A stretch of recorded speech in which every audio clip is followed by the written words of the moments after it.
నమస్కారం. N99 news కి స్వాగతం. హెడ్లైన్స్ చూద్దాం. ఆగస్టు 27న ఏపీ కేబినెట్ భేటీ. పలు అంశాలపై చర్చించనున్న మంత్రివర్గం. కాగిత రహిత మంత్రివర్గ భేటీ నిర్వహించాలని నిర్ణయం.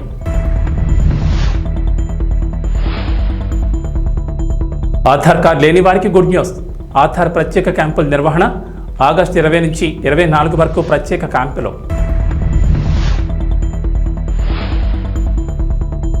మళ్లీ ఫోన్పే, గూగుల్ పేలలో కరెంటు బిల్లులు.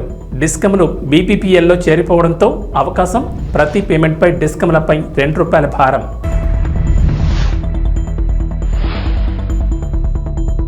తెలంగాణలోని 7 జిల్లాల్లో భారీ వర్షాలు. వాతావరణ శాఖ హెచ్చరికలు జారీ. హైదరాబాద్కు రెడ్ అలర్ట్ జారీ.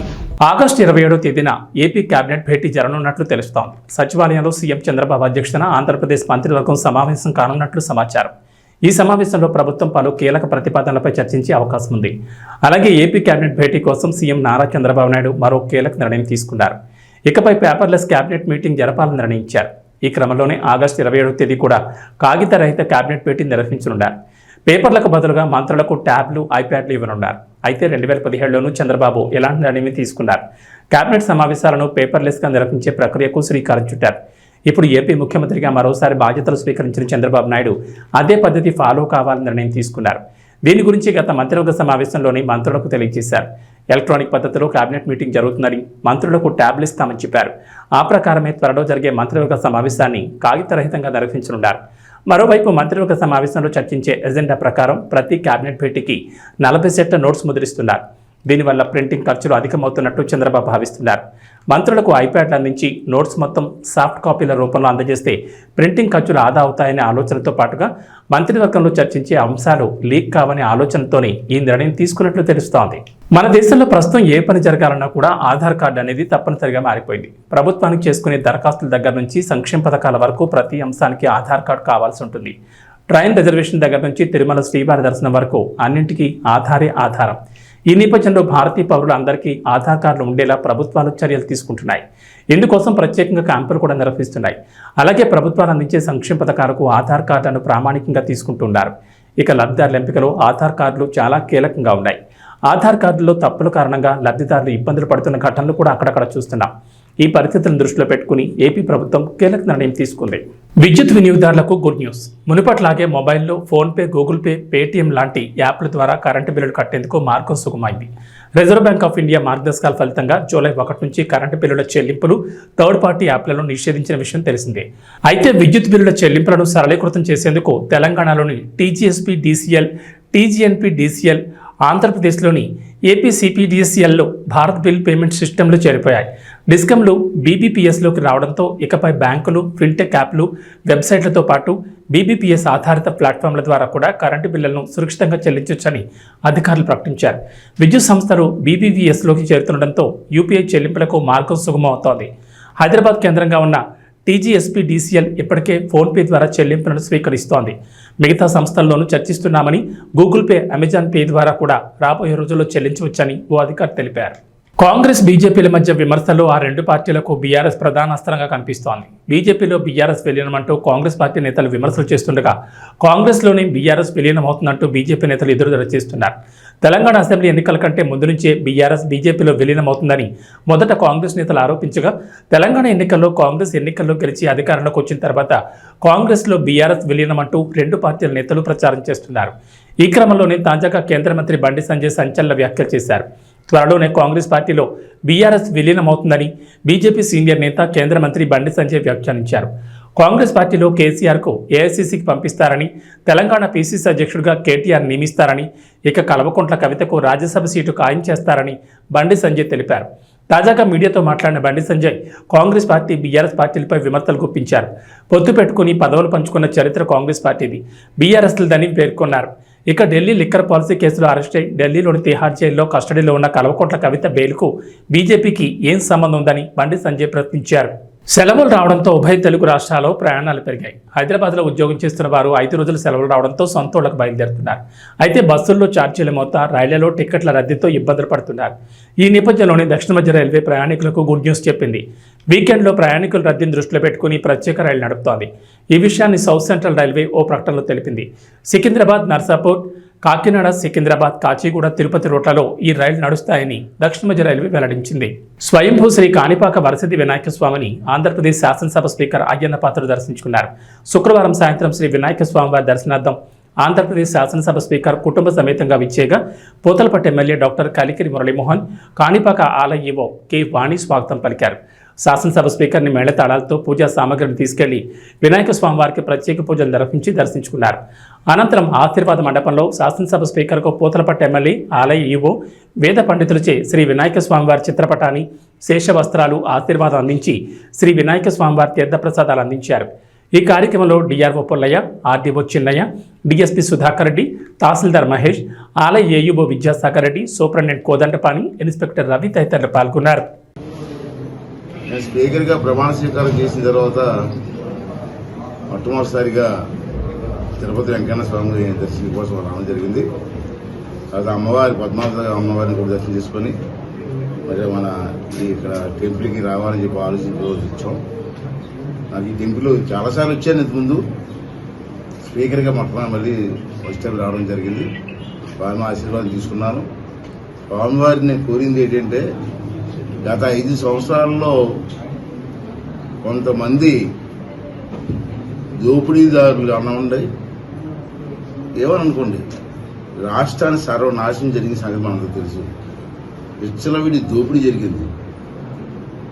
రాష్ట్రం అన్ని రంగాల్లో కూడా నష్టపోయిన సంగతి మనం అందరూ చూసాం. మొన్న ఎలక్షన్లో ప్రజలు మంచి తీర్పు ఇచ్చారు. రాష్ట్ర భవిష్యత్తును దృష్టిలో పెట్టుకొని ఓటింగ్ జరిగింది. మళ్ళీ ఒక కష్టపడి పనిచేసే నాయకుడికి అవకాశం ఇచ్చారు. అందుకే నేను ఏమన్నానంటే, ఇవాళ భగవంతుని 3 టెంపుల్స్ కలిసినప్పుడు ఈ రాష్ట్ర భవిష్యత్తుని దృష్టిలో పెట్టుకొని ఆ రోజు వెంకటేశ్వర స్వామిని కానీ, పద్మావతి అమ్మవారిని కానీ, ఇలాగా మన వినాయక స్వామిని కానీ ఈ రాష్ట్రానికి ఆశీర్వాదం ఇవ్వాలి. నష్టపోయిన ఈ రాష్ట్రానికి ఒక భవిష్యత్తుని కల్పించమని, ఒక మాటను నమ్మి రాష్ట్ర భవిష్యత్తు కోసం ఓటేసిన ప్రజలకి ఒక భరోసా కల్పించమని చెప్పి భగవంతుని నేను కోరుకోవడం జరిగింది. ఎందుకంటే మనం చూసాం, నిన్నే ఆగస్టు 15th జరిగింది. మనంతా కూడా పండగ చేసుకున్నాం స్వతంత్ర దినోత్సవాన్ని. 78 సంవత్సరాలు అయిపోయింది స్వతంత్రం వచ్చి. ఆ రోజు దేశ స్వతంత్రం కోసం ఎంతో మంది మహానుభావులు ప్రాణత్యాగం చేశారు. త్యాగం వేరు, ప్రాణత్యాగం వేరు. ప్రాణత్యాగం చేశారు. అంటే నేనేమంటానంటే, ఇప్పటికీ కొంతమంది మాట్లాడుతుంటారు, ఏం చేశారు, ఏం జరిగింది, 78 సంవత్సరాలు అయింది, ఏం జరిగిందంటే జరిగింది, జరగకపోవడం లేదు. ఆ రోజు పెద్దలు యోచించి ఇచ్చారని మనకి స్వతంత్రాన్ని, మనకు మాట ఇచ్చారు, నేను ప్రాణత్యాగం చేసేది సరే మీకు స్వతంత్రాన్ని ఇస్తానని. ఆ మాట నిలబెట్టుకున్నారు. వాళ్ళు ప్రాణాలు కూడా ఇచ్చారు. వాళ్ళు ప్రాణత్యాగం వల్ల స్వతంత్రం వచ్చి 78 సంవత్సరాలు అయింది. చాలా రంగాలు ఇంప్రూవ్ అయ్యాం, కాదనట్లేదు. అయితే నేనేమంటానంటే, ఆ పెద్దలందరూ కూడా ప్రాణత్యాగం చేసి స్వాతంత్రాన్ని మాకు ఇచ్చారు. ఇచ్చి వాళ్ళు వెళ్ళిపోయారు. ఇప్పుడు మన బాధ్యత ఏంటి? వాళ్ళ త్యాగాన్ని మట్టిపాలు చేయడమా, వాళ్ళ త్యాగాన్ని నాశనం చేయడమా? వాళ్ళు మనకి ఇచ్చినటువంటి బహుమతిని ఇంకా మెరుగుపరిచి ఈ రాష్ట్ర భవిష్యత్తుని ముందుకు తీసుకెళ్లి అన్ని రంగాల్లోనూ కూడా అభివృద్ధి చేసి మన ప్రాంతాన్ని అభివృద్ధి కోసం కృషి చేయాలన్నది నా భావన. ప్రజల ప్రాణాలను కాపాడే వైద్యులకు పటిష్టమైన భద్రతను కేంద్ర రాష్ట్ర ప్రభుత్వాలు కల్పించాలని, కలకత్తాలో జరిగిన అమానవీయ ఘటన తిరిగి పునరావృతం కాకుండా కఠినమైన చర్యలు తీసుకునేలా నిబంధనలు రూపొందించి చట్టం తీసుకురావాలని శుక్రవారం తిరుపతి రుయా హాస్పిటల్ వద్ద ఎస్వి వైద్య కళాశాల స్విమ్స్ వైద్యులు ఐఎంఈ ఆధ్వర్యంలో పెద్ద ఎత్తున నిరసన కార్యక్రమం నిర్వహించారు. ఈ సందర్భంగా వైద్యులు మాట్లాడుతూ, దేశంలో ఎక్కడా ఓ మూల మహిళలపై అత్యాచారాలు, ఘోరమైన సంఘటనలు జరుగుతూనే ఉన్నాయని, వీటికి ప్రభుత్వాలు కఠినమైన నిర్ణయాలు అమలు చేస్తేనే పరిష్కారం అవుతాయని అన్నారు. ప్రజల ప్రాణాలు కాపాడడానికి 24 గంటల పాటు శ్రమించే వైద్యులకు, ముఖ్యంగా మహిళా వైద్యులకు రక్షణ కరువైందన్నారు. దేశంలో ఏదో ఒక సంఘటన జరిగినప్పుడు మాత్రమే ప్రభుత్వాలు కంటితుడుపు జరిగా వ్యవహరించి కఠిన చర్యలు తీసుకుంటామనే హామీలు ఇవ్వడం కాకుండా వైద్యుల రక్షణకు ప్రత్యేక చట్టాన్ని తీసుకురావాలని డిమాండ్ చేశారు. కోల్కతాలో మాలాంటి ఒక పీజీ, ఒక పోస్ట్ గ్రాడ్యుయేట్ పైన జరిగిన ఘోరమైన దుర్ఘటనని ఖండిస్తూ మొత్తం ఆంధ్రప్రదేశ్, ఇంకా ఎలాగ మన టోటల్ ఇండియా మెడికల్ కాలేజెస్ అన్నీ ప్రొటెస్ట్కి దిగాయి. వాళ్ళకి సపోర్ట్గా మన ఆంధ్రప్రదేశ్ మెడికల్ కాలేజెస్ అన్నీ కూడా వాళ్ళకి మద్దతు ఇస్తూ మేము ఇక్కడ ప్రొటెస్ట్ చేయడం స్టార్ట్ చేశాము. ఈ దుర్ఘటన అనేది ఒక డాక్టర్ పైన జరిగింది, ఒక హాస్పిటల్లో డాక్టర్ పైన జరిగిన దుర్ఘటన లాగా ఒక్కటే కాకుండా దీన్ని ఒక మహిళ పైన జరిగిన అఘాయిత్యం లాగా, ఈవెన్ ఒక హ్యుమానిటీ పైన అటాక్ లాగా కన్సిడర్ చేయాలి అని అనుకుంటున్నాం. ఎందుకంటే దీనిపైన ఎక్కడ కానీ మీడియా అవుట్రేజ్ బయట పబ్లిక్కి ఇంకా అవేర్నెస్ రాలేదు. ఏదో హాస్పిటల్లో జరిగిన దుర్ఘటన లాగే పరిగణిస్తున్నారు. కానీ ఒక ఆడపిల్ల పైన ఒక వర్క్ ప్లేస్లో, ఇప్పుడు ఇంటి నుంచి బయటికి ఒక వర్క్ ప్లేస్కి రీచ్ అయ్యేంత వరకు రోడ్డులో ఎంత అన్సేఫ్గా ఆల్రెడీ ఉమెన్ ఫీల్ అవుతున్నారు. మళ్ళీ వర్క్ ప్లేస్కి రీచ్ అవ్వగానే ఇక్కడ ఒక సెక్యూర్ ఎన్వైరన్మెంట్ ఎక్స్పెక్ట్ చేస్తారు ఎవరు కానీ. రోడ్డు పైన ఇలాగ జరుగుతుంది ప్రమాదాలని అనుకుంటారు.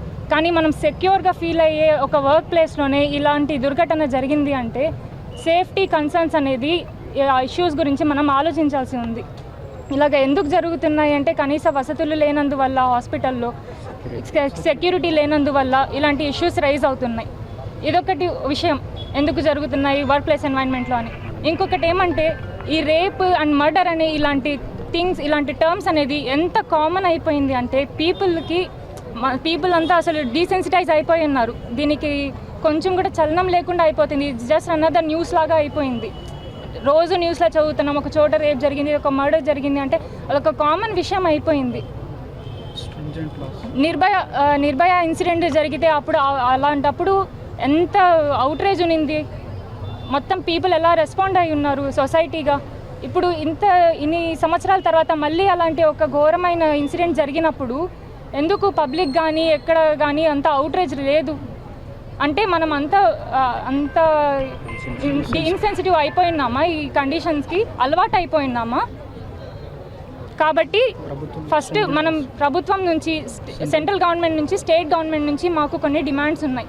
సెంట్రల్ గవర్నమెంట్ నుంచి అయితే సెంట్రల్ ప్రొటెక్షన్ యాక్ట్ అనేది మేము అందరం డిమాండ్ చేస్తున్నాం నేషన్ వైడ్.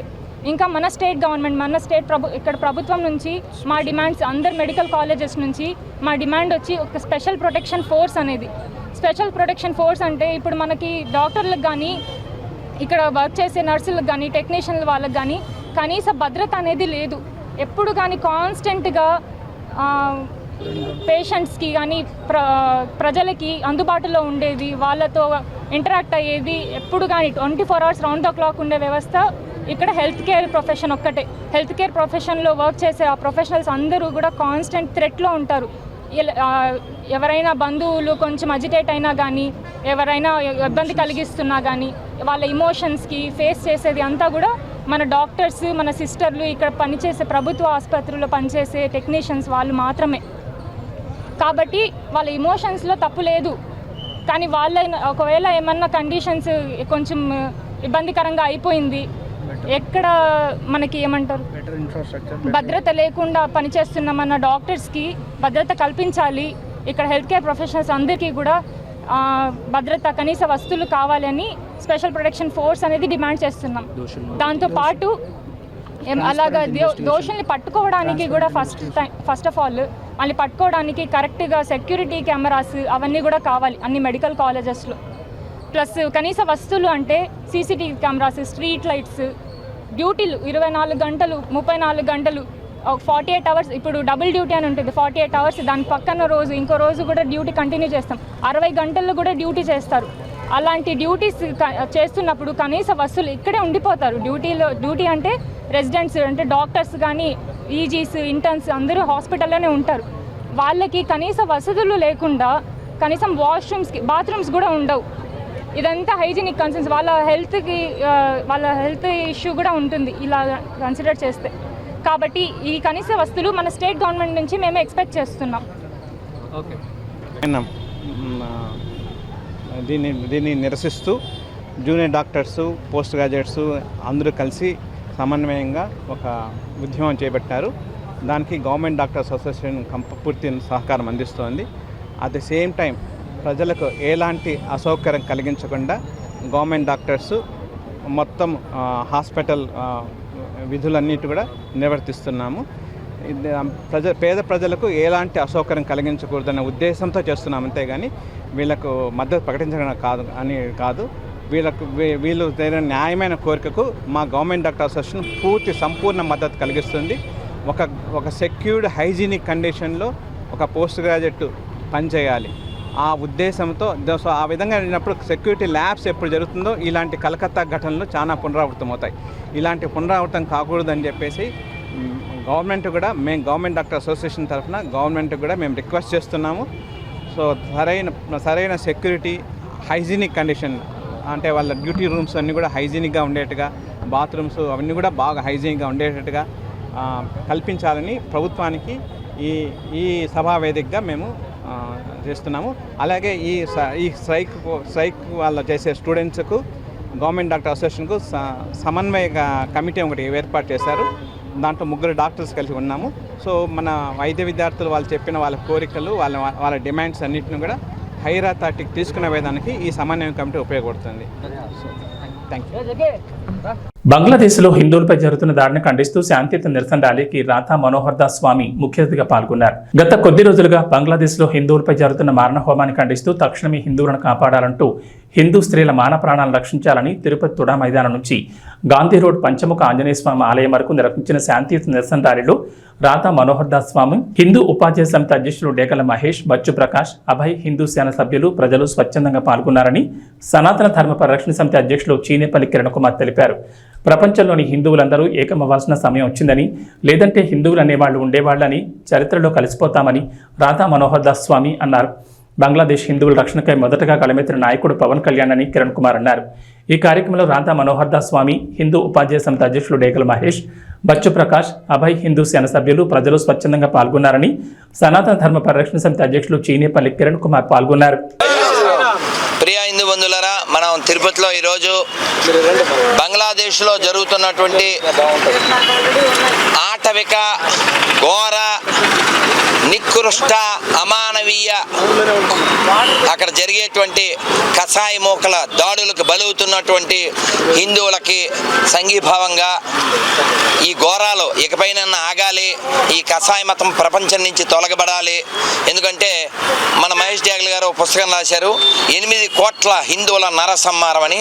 ప్రపంచవ్యాప్తంగా మీరు నెట్లోకి వెళ్ళి చూడండి. Millions of Jews, millions of Hindus chop into pieces by this కసాయి మతం. కాబట్టి ఎవడైనా దరిద్రులు అంటే అన్ని మతాలు సమానం అనే వాళ్ళకి కొత్త పేరు దరిద్రులు. దరిద్రం అనే పదం కూడా చిన్న పదం. కాబట్టి ఎవరైనా దరిద్రులు ఉంటే, మరి తిరుపతిలో చెరువులు అవి తక్కువ ఉన్నాయి కాబట్టి చెరువులు పాడు చేయొద్దు, వినాయక చవితికి కావాలి అంటే మీరు భూమి మీద ఉండడం అవసరం లేదని చెప్పడం అన్నమాట. ఎందుకంటే అన్ని మతాలు సమానం అనేది పచ్చి అబద్ధం. ఎందుకంటే మన ఒక్కలమే చెప్తాం, సర్వే జన. కాబట్టి కొనేటప్పుడు తినేటప్పుడు ఎవరి దగ్గర కొనాలో చూసుకోండి, ఎవరి దగ్గర తినాలో చూసుకోండి. మన దేశం బంగ్లాదేశ్కి ఆర్థికంగా రకరకాలుగా హెల్ప్ చేసింది 10 ఏళ్లలో. ఏం చేసినా పావుకి పాలు పోస్తే ఏమిస్తుందో. కాబట్టి విశ్వాసం లేనటువంటి కుక్కను మళ్ళీ అవమానించకూడదు. కుక్కకి విశ్వాసం ఉంటుంది, మొక్క కట్ చేసుకున్న చోట విశ్వాసం అనేది ఎక్స్పెక్ట్ చేయకూడదు. కాబట్టి ఎక్కడ కొనాలో హిందువులారా నిర్ణయించుకోండి, లేదా ఎక్కడ మీకు తీసివేయబడుతుందో కూడా మీరు నిర్ణయించుకోకుండానే జరుగుతుంది. భవిష్యత్తు అదే అవుతుంది. కాబట్టి హిందువులు మెజారిటీగా ఉన్నంతసేపే ప్రపంచంలో ప్రశాంతి ఉంటుంది, భారతదేశంలో ప్రశాంతి ఉంటుంది. అన్నీ ఒకటే అని చెప్పి నపుంసక కబుర్లు చెప్పొద్దు. జై శ్రీరామ్.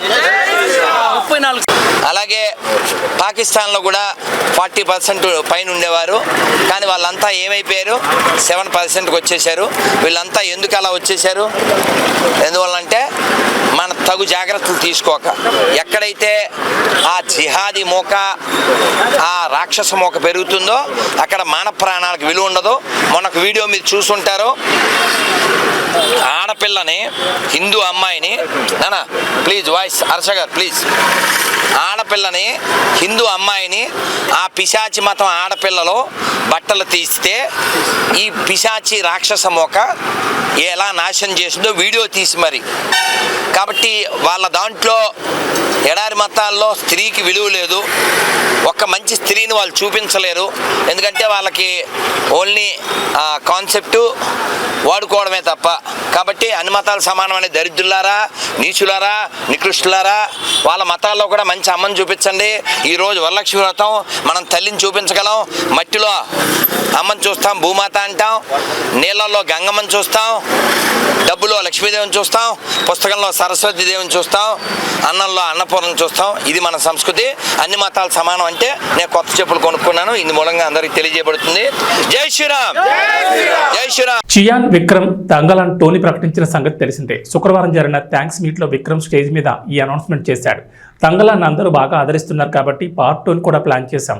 ఇందులో చెప్పడానికి 100 స్టోరీలు ఉన్నాయి. రంజిత్ కథ రెడీ చేశాక పార్ట్ 2ని పట్టాలెక్కిస్తామని విక్రమ్ స్టేజ్ మీద అనౌన్స్ చేశాడు. కానీ అసలు తంగలాన్ మూవీ కమర్షియల్ గా లాభాన్ని తెచ్చిపెడుతుందా, బ్రేక్ ఈవెన్ అవుతుందా అన్నది చూడాలి. చియాన్ విక్రమ్ ఓ సినిమా కోసం తన పాత్ర కోసం 1000% ఎఫర్ట్స్ పెడుతూ ఉంటాడు. కానీ సక్సెస్ మాత్రం ఓ 50% కూడా రాదు. విక్రమ్ పడే కష్టానికి తగ్గ స్థాయిలో హిట్ వచ్చి చాలా కాలమే అయింది. అపరిచితుడు తర్వాత విక్రమ్ స్థాయిలో ఒక్క హిట్ కూడా పడలేదు. ఎన్నో సినిమాల్లో ఎన్నెన్నో ప్రయోగాలు చేశాడు, కానీ ఏదీ వర్కౌట్ కాలేదు. మనోహరుడు, నాన్న, పొన్నియిన్ సెల్వన్ 1, 2 ఇలా ఎన్నో ప్రయోగాలు చేశాడు. కానీ విక్రమ్కు కమర్షియల్గా మరో మెట్టు ఎక్కించలేకపోయాయి. ఇక వాతావరణ విషయానికి వస్తే తెలంగాణలో వరుణుడు తన ప్రతాపం చూపిస్తున్నాడు. రాష్ట్ర రాజధాని హైదరాబాద్తో పాటు పలు జిల్లాల్లో భారీ వర్షాలు కురుస్తున్నాయి. ఈ క్రమంలోనే వాతావరణ శాఖ అలర్ట్ జారీ చేసింది. ఈరోజు రాష్ట్రంలోని 7 జిల్లాల్లో భారీ వర్షాలు కురిసే అవకాశం ఉందని వాతావరణ శాఖ అంచనా వేసింది. సంగారెడ్డి, వికారాబాద్, మహబూబ్నగర్, వనపర్తి, నాగర్ కర్నూలు, జోగులాంబ, గద్వాల, నారాయణపేట జిల్లాలో విస్తారంగా వర్షాలు కురిసే అవకాశం ఉందని తెలిపింది. భారీ వర్షాలు కురిసే ఛాన్స్ ఉన్నందున ఆయా జిల్లాలకు వాతావరణ శాఖ హెచ్చరికలు జారీ చేసింది. ఆయా జిల్లాలకు ఎల్లో అలర్ట్ జారీ చేసింది. ఈ నేపథ్యంలో ఆయా జిల్లాల ప్రజలు అప్రమత్తంగా ఉండాలని వాతావరణ శాఖ సూచించింది. ఇదిలా ఉంటే నిన్న హైదరాబాద్ సహా కరీంనగర్, మెదక్, జగిత్యాల, సిద్దిపేట, నిజామాబాద్ జిల్లాల్లో భారీ వర్షం కురిసింది. ఇక హైదరాబాద్లోని పలు ప్రాంతాల్లో ఉరుములు, మెరుపులతో పాటు ఈదురుగాలులతో కూడిన జోరువాన కురిసింది. ఈ క్రమంలో హైదరాబాద్ వాతావరణ శాఖ రెడ్ అలర్ట్ జారీ చేసింది. నగరంలోని ఆయా ప్రాంతాల్లో భారీ వర్షాలు కురిసే అవకాశాలున్నాయని హెచ్చరికలు జారీ చేసింది. ఈ క్రమంలోనే నగరవాసులు అప్రమత్తంగా ఉండాలని సూచించింది. ఏబీ బులెటిన్ విశేషం. నమస్కారం.